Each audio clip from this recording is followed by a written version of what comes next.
Olá, vamos para a nossa 12ª aula de Ciências do 7º ano. Eu sou a professora Franciele e na aula de hoje a gente ainda vai continuar falando sobre calor e temperatura.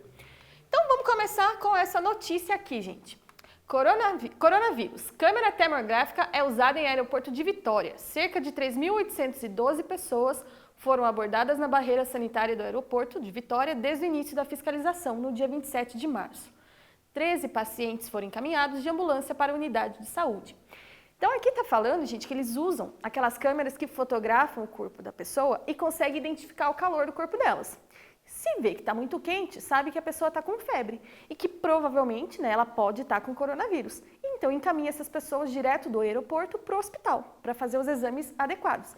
Então tá vendo que calor e temperatura a gente usa no nosso dia a dia para várias coisas? A gente falou um pouco nas aulas anteriores sobre outros exemplos e a gente vai falar um pouco na aula de hoje também, ok? Então aqui, gente, a gente vai falar um pouco hoje sobre fenômenos naturais e coisas relacionadas ao nosso dia a dia que interferem no calor e a temperatura, ok? Vamos lá então. Primeira coisa aqui, gente, a gente vai falar um pouco sobre brisa do mar e brisa continental ou brisa terrestre, tá? O que essas coisas têm a ver com calor e temperatura? Vou dar um exemplo para vocês aqui, tá? Essa primeira figura aqui, durante o dia. Durante o dia, se a gente for pensar, a gente já falou nas aulas anteriores que o calor específico da areia é menor do que o calor específico da água. O que isso interfere? O que isso quer dizer para a gente? Que a areia, ela consegue absorver calor de uma forma mais rápida, ela esquenta muito mais rápido, mas ela também perde calor de uma forma muito mais rápida durante a noite, ok? Então aqui durante o dia, a areia está mais quente do que o mar. O fato de estar mais quente, esse ar que está em cima da areia também fica mais quente. E ele sobe, porque o ar quente ele fica menos denso, a gente já falou sobre isso também. Então, esquenta o ar que está sobre a areia, ele fica menos denso e sobe. Quando ele sobe, ele deixa um espaço vazio aqui, só que esse espaço não vai ficar assim. O que acontece? Vem então o ar frio do mar em direção à areia. Então, durante o dia, quando a gente está na praia, a gente sente um ventinho vindo do mar em direção a gente que está na areia, por exemplo, tá? Só que durante a noite as coisas invertem. Como assim? Agora fica mais quente em cima do mar. E a areia está mais geladinha, mais fria. Então agora é o contrário, o ar quente fica em cima do mar, fica menos denso, sobe. O ar frio que está na areia vem em direção ao mar. Então durante a noite, ali já no finalzinho da tarde, a brisa é continental ou brisa terrestre, como a gente chama também, porque o ar vem do continente em direção ao mar. Todo mundo conseguiu entender a diferença? Então o ar quente sobe. Quando o ar quente sobe, o ar frio vem ocupar esse lugar, gerando então uma corrente. Uma corrente do quê? De convecção térmica, gente, que a gente estudou na aula anterior, quando a gente falou dos tipos de condução de calor, ok? De propagação, né? Então a convecção térmica gira esse ciclo. Ar quente sobe, ar frio desce e vai fazendo esse ciclo ao longo do dia. Então aqui é a diferença entre a brisa marítima e a brisa continental. Durante o dia, o ar que sopra, o ventinho que sopra do mar em direção ao continente. Durante a noite é o contrário, do continente em direção ao mar, ok? Vamos para um exemplo disso. Agora a gente vai falar da convecção térmica na atmosfera em geral. Não estamos mais falando de praia agora, a gente está falando de qualquer local do planeta, ok? O que acontece aqui também? O ar quente, ele acaba ficando sobre a cidade, porque ela consegue absorver mais calor ali, né? Porque tem mais, vamos dizer assim, cimento, tudo isso vai absorvendo mais calor durante o dia. Então o ar quente fica aqui em cima. Esse ar quente vai subir e vai dar lugar ao ar frio que está descendo. Então durante o dia a gente também tem isso, ó. Ar quente sobe, ar frio desce, ar quente sobe, ar frio desce, gerando também uma convecção térmica, ok? Durante isso, gente, os poluentes que estão aqui em cima da cidade, eles vão sendo dispersados. Por quê? Porque eles vão sendo levados junto com essa corrente. Então, a poluição não fica parada em cima da cidade. Ela vai, então, indo junto com esse ciclo. Então, vai dispersando a poluição da cidade. E isso é importante para a gente, tá? Outra coisa, as aves planadoras, que são aquelas que abrem as asas e ficam voando sem bater as asas, elas usam essa corrente de convecção para poder fazer isso. Então o ar quente está subindo, elas ficam ali em cima dessa corrente para poder plainar, tá? Sem precisar ficar batendo as asas. Quem pratica asa delta também utiliza desse corrente de ar quente que está subindo para poder ficar ali em cima, planeando também. Aqui a gente está com o exemplo de uma ave, então. Ela voa sem precisar bater as asas. Por quê? Porque aqui embaixo o ar quente está subindo e permite com que ela consiga fazer isso, tá? Se não tivesse essa corrente, ela não conseguiria. Bem bonita aqui essa ave, né? Só que aí tem um problema. Cidades poluídas no inverno, tá? A gente está vendo aqui o que acontece nessa primeira parte da figura, naturalmente, né, nos dias que não são muito frios. O ar quente fica aqui, perto da cidade. Logo que o sol nasce e começa já a esquentar, o ar quente vai subindo e vai levando junto os poluentes, ok? O ar frio vai descendo. O problema é no inverno. Por quê? Porque no inverno, geralmente, a gente tem baixa umidade, tá? E também tem uma parte que fica mais resfriada aqui perto ao solo. Então fica mais frio. O ar quente não consegue esquentar, o sol não consegue deixar esse ar quente aqui. Esse ar vai ficar frio. Então você fica com uma camada de poluição presa na cidade. Por quê? Porque não conseguiu aquecer, o sol não conseguiu aquecer essa camada, não conseguiu levar junto os poluentes. Esse processo a gente chama de inversão térmica. E olha aqui essa figura. Dá para a gente ter uma ideia do que acontece. Ó. Então a poluição fica presa em cima da cidade. Fica presa por quanto tempo? Até que o sol consiga esquentar essa camada de ar frio que está ali embaixo. Então isso vai lá depois do meio-dia, geralmente. Então você fica ali até mais ou menos umas 11 da manhã com uma camada de poluição que você vê de longe até, presa em cima da cidade, tá? E isso é muito ruim, principalmente para quem tem problema respiratório, né? Porque quem tem asma, por exemplo, sofre muito com esse processo de inversão térmica que ocorre no inverno em cidades frias. E também pode ocorrer irritação dos olhos, tá? Porque você está em contato mais direto com a poluição. Então, inversão térmica ocorre, por quê? Porque não está conseguindo gerar essa corrente de convecção. Então, o ar quente não está conseguindo circular por ali. Outro exemplo de coisas relacionadas ao nosso dia a dia, fenômenos naturais. A gente já falou disso quando a gente falou da litosfera. Lembra que a gente falou do movimento das placas tectônicas? Como é que isso ocorre? Aqui essa figura está mostrando que o magma que está lá no manto embaixo das placas tectônicas, ele está aquecido. E ele vai aquecendo e ele vai subindo. E o que está mais frio vai descendo, gerando também uma corrente de convecção. Dá para ver bem bonitinho nessa figura. Ó. Vai subindo o que está quente e descendo o que está mais frio, gerando então também essa corrente de convecção. É essa corrente que faz com que as placas tectônicas elas consigam se movimentar, ou colidindo, né, quando elas se aproximam uma da outra, se afastando, pode ser também, ou até deslizando uma sobre a outra. Na aula que a gente falou da litosfera, a gente explicou todos os movimentos. Se você não viu, dá uma olhada lá de novo. Outro exemplo, contato físico. O contato físico também está propagando calor, também está transferindo calor. Como assim? Quem já viu aquele documentário que tem a Marcha dos Pinguins? Se não viu, veja, porque vale a pena. Fala bastante da vida lá do pinguim imperador, tá? Lá tem uma hora que mostra que os machos é que ficam cuidando dos ovos. A fêmea volta para o mar para procurar alimento, para trazer para o filhote depois, tá? E nessa época que eles estão chocando os ovos é muito frio, muito frio. O que eles fazem para se manter aquecidos e aquecer os ovos também? Eles ficam em grupos. Então eles ficam todos coladinhos um no outro, andando um do ladinho do outro. Para quê? Para fazer com que o calor entre eles fique, né, no corpo deles e não vá embora, não vá para o meio. Porque a gente viu que o calor sempre vai do corpo mais quente para o corpo mais frio. O corpo do pinguim está mais quente que o meio ambiente. Então, se eles não estiverem todos unidos ali pertinho, vão perder mais calor do que se eles estiverem próximos.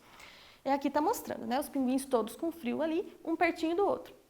E a gente vê isso no inverno, a gente também, né? Quando você está no colégio, geralmente você fica lá encostadinho nos amigos, abraçadinho, por quê? Porque você está ali trocando calor entre vocês, está diminuindo a troca do calor com o meio, ok? Ou quando você vai esquentar o pé no cachorro que dorme com você, no gato que dorme com você. Você vê também que você esquenta o pé muito mais rápido se você encosta no bichinho, no pai, na mãe lá. Por quê? Porque você está trocando o calor do corpo com o corpo do animal, com o corpo da pessoa que está deitada ali com você. Se você não tem ninguém deitado junto, você vai perder o calor para o meio. Okay? Então isso também mostra que contato físico é importante para manter o corpo mais aquecido. Como é que funcionam os iglus? Isso é uma coisa que todo mundo sempre tem curiosidade, né? Então, em locais muito frios, eles constroem essas casas com bloco de gelo. Ah, mas construir casa com bloco de gelo, não vai morrer de frio lá dentro? Não, gente.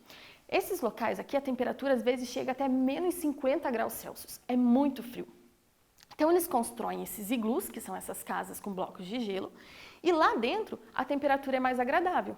A temperatura do gelo é ali 0 graus Celsius, por exemplo, né? Então, lá dentro está próximo de 0 graus, mas lá fora está 50 graus negativos. Então, aqui dentro está muito mais agradável do que fora do iglu. Como é que isso acontece, gente? O gelo, ele é um isolante térmico. Então, aqui dentro, o calor das pessoas não se perde para o meio que está lá fora. Então, o calor da pessoa até sai do corpo dela, mas vai ficando preso aqui dentro do iglu. Não consegue sair para fora desse ambiente.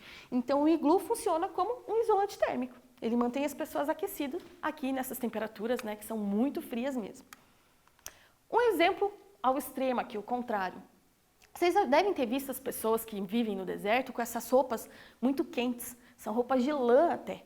Por que elas vivem com essas roupas se é tão quente assim? Por que não estão lá de bermuda e camiseta, que é muito mais leve? Porque aqui, gente, essas roupas são importantes também. Porque elas também vão fazer um isolamento térmico do corpo da pessoa. Só que aqui é o contrário. Aqui fora está dizendo que chega até 45 graus, às vezes até mais. O corpo da pessoa está ali entre 37 graus. Então agora, a tendência que a gente falou é sempre o quê? O corpo mais quente passar o calor para o corpo mais frio. Então, o ambiente vai transferir energia térmica para o corpo do beduíno aqui, por exemplo, tá? Só que, quando ele coloca essas roupas de lã, a lã é um isolante térmico. Então, não permite que o calor de fora chegue até o corpo dele. Não permite essa transmissão de calor do ambiente para o corpo da pessoa. Então, essas roupas, apesar de serem pesadas, elas isolam a temperatura do corpo da pessoa, para que elas não recebam os 45 graus Celsius aqui. Tá? Então, olha só, 2 exemplos extremos, né? O iglu era um isolante térmico, o gelo, para fazer com que a pessoa não perdesse calor. E aqui as roupas de lã também funcionam como isolante térmico, só que agora para a pessoa não receber o calor do meio. Outro exemplo aqui, gente. Já comentou alguma coisa na aula passada. Esses animais que vivem em locais muito frios, eles têm uma camada de gordura, porque a gordura também é isolante térmico. Então, ela não permite que o calor do corpo do animal seja transferido, né, de uma forma tão grande assim, para o meio, que é mais frio. Então, a gordura é um isolante térmico. E de onde que vem a temperatura do corpo desses animais? A foca aqui, por exemplo, ela é um mamífero. Mamíferos e aves são animais endotérmicos. O que isso significa? Que o metabolismo do corpo do animal é que produz o próprio calor. Então, o animal está produzindo calor e a gordura está evitando que esse calor seja transferido para o meio, ou está diminuindo essa transferência de calor. Mais um exemplo aqui, gente. Todo mundo já deve ter visto, no inverno, passarinho que fica com as peninhas todas oriçadas, que a gente fala assim, né? Todo arrepiadinho. Por que ele fica assim? Quando ele arrepia as penas, ele faz com que fique ar preso aqui dentro. Esse ar preso aqui nas penas, o ar é isolante térmico também. Então, ele também evita a transferência de calor do corpo do animal para o meio, tá? Então, o ar que está preso nas peninhas funciona como isolante térmico, evitando que o animal passe frio, evitando que o animal transfira calor para o meio ambiente. Outro exemplo que a gente já estudou também, o efeito estufa, gente. O efeito estufa a gente falou bastante quando falou de atmosfera. O que era o efeito estufa? Então aqui, ó, o calor do Sol chega até a Terra por irradiação, tá? Chegou aqui, essa camada de gases, CO2 e metano principalmente, não deixa com que o ar quente volte, né? Que saia esse calor da Terra. Fica uma parte dele preso ali dentro, mantendo a Terra numa temperatura agradável para os seres vivos poderem ficar aqui vivos, né? Então, o calor do Sol chega até a Terra por irradiação e o efeito estufa consegue segurar esse calor, o que é importante para a gente também, tá? Mais um exemplo da câmera que a gente falou lá, aquela foto que a gente chama lá, a gente chama de termografia. Então, como é que funciona? Tira a foto do corpo da pessoa e o corpo fica coloridinho assim na foto. Por quê? Porque cada cor equivale a uma determinada temperatura. Nesse caso aqui, as temperaturas mais frias são essas na cor azul, roxo ali, tá? Então, a gente pode ver por essa foto, ó, que no caso do corpo humano, as regiões mais frias estão nas extremidades, ó, pé, aqui cabeça, dedos, se estivesse mostrando ali o nariz, orelha também. Por quê? Porque as extremidades a gente tem mais facilidade para perder calor para o meio. Por isso que no inverno a gente geralmente fica com a mão muito gelada, né? Porque o nosso corpo está perdendo calor para o meio. Então, a gente tem que usar a luva, porque a luva funciona como isolante térmico também, né? Então, aqui está mostrando como é que funciona isso. E para que eles usam essa fotografia, né, da temperatura do corpo da pessoa? Para várias coisas. Pode usar na medicina, né? Então tem uso médico, como a gente falou lá nos aeroportos, para ver quem está com febre, quem não está com febre. Pode ter uso policial, por exemplo, eles começam a fazer entrevista com a pessoa. Se a pessoa está muito nervosa, o corpo dela pode produzir mais calor, né? E o que acontece daí? Ela vai ficar com uma temperatura estranha, o policial vai perceber. Pode ser uso industrial, aeronáutico, então para ver, por exemplo, se o avião está com alguma rachadura, eles usam também. Então tem várias utilidades, tá? Como funciona uma garrafa térmica? Para a gente encerrar essa parte dos usos práticos aí da temperatura e do calor. A gente está vendo aqui um esquema, como se fosse uma garrafa térmica, e vocês estão vendo que aqui a gente tem duas camadinhas. Ó. Essas duas camadinhas são vidros espelhados. Para quê? Para que o calor do líquido que está aqui dentro, ele começa, então, o calor ele chega até a parede e reflete o calor novamente lá para dentro da garrafa. Então, isso evita que se perca o calor, por quê? Por irradiação. Porque lembra que a irradiação ela se propaga até no vácuo. Mas quando o calor é irradiado e bate no espelho, ele volta refletido para dentro da garrafa, ok? O que mais? A gente tem entre essas duas paredes de vidro aqui uma parte oca, vácuo, sem ar, sem nada. Para quê? Para evitar que o líquido ele perca calor, então, por outras duas formas, por condução e convecção. Porque condução e convecção precisa de um meio material para se propagar. E aqui, como é vácuo, não tem meio material. Então, não consegue perder calor dessa forma também, tá? E a gente ainda tem uma tampa isolante, né? Para evitar, então, também a perda de calor. Então, aqui vocês estão vendo como é que é uma garrafa térmica. Então, na garrafa térmica, evita perder calor de duas formas, né? Pela parede espelhada, que evita a perda de calor por irradiação, e o vácuo entre as paredes evita a perda de calor por condução e por convecção. Agora eu vou passar uns exercícios para a gente responder junto, ok? Então, primeiro aqui, ó, alguns tipos de refrigerador de supermercados não precisam ser fechados na parte superior. É isso que vocês estão vendo aqui, ó. Não tem tampa em cima, tá? Tá a geladeira ali e não tem uma tampa. Às vezes até tem uma ali, mas bem fininha, que não segura muita coisa de calor ali também não. Como esses equipamentos mantêm os alimentos congelados? Então, como é que eles conseguem manter o alimento congelado se está aberto? Não tem nada ali. Então, pense um pouquinho e vamos responder junto.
E aí, gente? Será que vocês conseguiram acertar? Gente, vamos pensar junto aqui. Aquelas geladeiras enormes, então, de supermercado, né? Estão lá abertas, com carne congelada, com pizza, com várias coisas que precisam manter na temperatura mais fria. Por que elas conseguem ficar resfriadas mesmo com a geladeira aberta? Vamos pensar, gente. O ar frio, ele não sobe. O ar frio, ele tende a descer. Então, pode ficar a geladeira ali aberta. O ar frio não vai conseguir subir. É o contrário. Quem sobe é o ar quente. Então, consegue manter resfriado porque o ar frio continua ali. Ele não foge, né? Porque ele não tem essa tendência de subir, porque ele é denso, ele é mais pesado. Então, ele fica em contato direto onde ele tem que ficar, com o material que ele tem que deixar resfriado, congelado, tá? Por isso também que quando a gente vai colocar, por exemplo, bebida em cooler, se você colocar o gelo embaixo, você está resfriando só as bebidas que estão em contato com o gelo lá embaixo. Por quê? Porque o ar frio vai ficar lá embaixo. Então você tem que colocar o gelo na parte de cima, tá? Porque o ar quente vai subir, vai entrar em contato com o gelo e vai descer novamente, gerando esse ciclo aqui, essa convecção térmica. Tá? Então, quando você for ver lá teu pai colocar alguma bebida no cooler, você já sabe, manda colocar em cima, porque embaixo não vai adiantar muito. Só vai gelar o refrigerante, a bebida que está em contato com o gelo lá embaixo, ok? Vamos para mais uma questão. Nos dias frios, é comum ouvirmos conselhos como: coloca aquela blusa, pois ela esquenta mais. Ou fecha o casaco para não deixar o frio entrar. O que tem de errado com esses conselhos, pensando nos conceitos de temperatura e calor que estudamos? Então pensem aí e vamos responder junto.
E aí, gente, o primeiro conselho ali, o conselho da blusa. Então, coloca aquela blusa porque ela aquece mais, porque ela esquenta melhor. Isso não acontece, gente. A blusa, ela não esquenta, ela não produz calor. O que ela faz é isolar o teu corpo, porque é o teu corpo que está produzindo calor, tá? Então, o teu corpo está mais quente que o meio no dia frio, então você tende a perder o calor do corpo para o meio. Quando você coloca a blusa, ela está funcionando como um isolante térmico, não deixando que o calor do teu corpo saia em direção ao meio. Tá? Então a blusa ela é melhor isolante térmico, ela não esquenta nada. O segundo conselho, feche o casaco para não deixar o frio entrar. Frio não entra, gente. A gente também já estudou que o calor, o fluxo dele é sempre da direção do corpo mais quente para o corpo mais frio. Então o frio não vai entrar em contato com o teu corpo. O que vai acontecer é que o calor do seu corpo vai em direção ao meio, porque ele está mais frio, porque a temperatura está menor. Tá? Então, na verdade, quando a gente coloca a blusa, quando a gente coloca o casaco, a gente só está colocando um isolante térmico para evitar a perda de calor, né, do corpo para o meio que está mais frio. Ok? Mas lógico que a avó, a mãe vai continuar falando isso pra gente, né? E a gente vai entender o recado e isso que importa. Mais um aqui. Um grupo de amigos foi viajar para o Egito e resolveu tirar um dia para conhecer o deserto do Saara, deserto mais quente do mundo. Joaquim foi vestido com uma blusa de lã e virou chacota dos amigos que estavam de bermuda e camiseta, até que o guia turístico chegou e explicou que, na verdade, Joaquim estava certo. Se você fosse o guia, qual explicação daria para o grupo de amigos? Então diga aí, gente, o que você falaria para esse grupo de amigos que estava tirando sarro do Joaquim?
aí, gente. O que o guia falou para os amigos do Joaquim ali? O Joaquim estava certo por causa de quê? A gente viu que a lã é um isolante térmico. Se a gente for para o deserto de bermuda e camiseta, o nosso corpo, a temperatura é 37 graus Celsius, mais ou menos. A temperatura do deserto, mais de 40, 45 para mais. Então, o que vai acontecer? O calor do meio vai ser transferido para o corpo. Então, quando você coloca uma blusa de lã, você está montando um isolante térmico para o teu corpo. Então, o calor do meio não consegue ir para o teu corpo. Então, certo estava o Joaquim, porque ele usou um isolante térmico para evitar que o calor do ambiente chegasse até o corpo dele, ok? Vamos para mais uma. Por que quando estamos com frio, nossos pelos ficam arrepiados? Qual dos exemplos utilizados na aula também recebeu uma explicação parecida? Então, quando a gente está com frio, a gente fica arrepiado, os pelos, né, ficam oriçados ali. Por que isso acontece?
E aí, gente, por que quando a gente está com frio a gente fica arrepiado, os pelos ficam arrepiadinhos ali?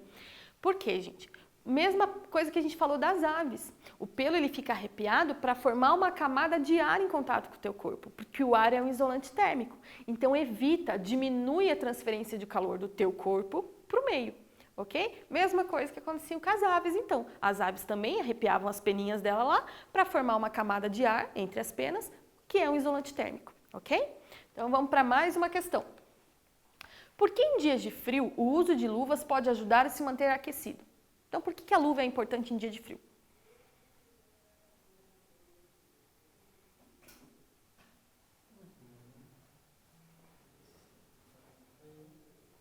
Deixa eu ver se era só mais esse, não tem mais um daí, né?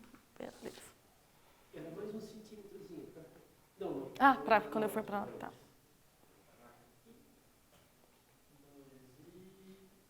E aí, gente, o que a luva faz no nosso corpo? Ela aquece a mão? Não. A luva ela também é isolante térmico, ela evita que o calor da mão saia em direção ao meio que está mais frio, ok? Então lembre, gente, roupa, meia, touca, luva, nada disso esquenta o corpo. O que faz é criar uma barreira isolante térmica. Para quê? Para que a gente não perca o calor do nosso corpo para o meio, ok? Vamos para a última questão de hoje, então. Explique a diferença entre a brisa do mar e a brisa terrestre. Qual que é a diferença das duas brisas?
E aí, gente, qual que é a diferença das duas brisas? Então vamos lembrar lá. Durante o dia, onde que o ar está mais quente? Em cima do mar ou em cima da areia? em cima da areia, né? Então, o ar que está em cima da areia fica quente e sobe, então dá lugar, dá espaço, né, para o ar frio que vem do mar. Então, durante o dia, a gente tem a brisa do mar, a brisa marítima, que é o vento soprando do mar em direção ao continente. A brisa terrestre ou a brisa continental, ela acontece à noite. Por quê? Porque à noite, a camada de ar que está em cima do mar é que está mais quente. Então, o ar que está em cima do mar sobe, dando espaço para o ar frio que está vindo do continente. Então, agora o vento vai soprar do continente em direção ao mar. Por isso que é a brisa continental ou brisa terrestre. Conseguiram entender a diferença das duas brisas? Gente, então o que a gente viu na aula de hoje? A gente falou um pouco mais de calor e temperatura, que a gente já vem falando em algumas aulas, né? E falou de fenômenos naturais e coisas relacionadas ao nosso dia a dia que tem a ver com calor e temperatura. Então, com a aula de hoje, a gente encerra essa parte de conteúdo de calor e temperatura. Na próxima aula, a gente volta fazendo uma revisão de tudo isso que a gente estudou durante essas aulas, falando de calor e temperatura, tá? Façam os exercícios. Gente, entram no Google Class, tá? Lá vai ter exercícios para vocês, vai ter aula se você quiser assistir de volta lá. Vai ter também os slides, tá? Não precisa ficar se matando de copiar slide, vai estar lá disponível para você. Então, entre lá, acesse a plataforma, porque tem um monte de coisa, tem recado dos professores de vocês lá também, tá? Então, por favor, acessem. E continuem assistindo as aulas, porque eu estou esperando vocês na próxima, ok? Tchau!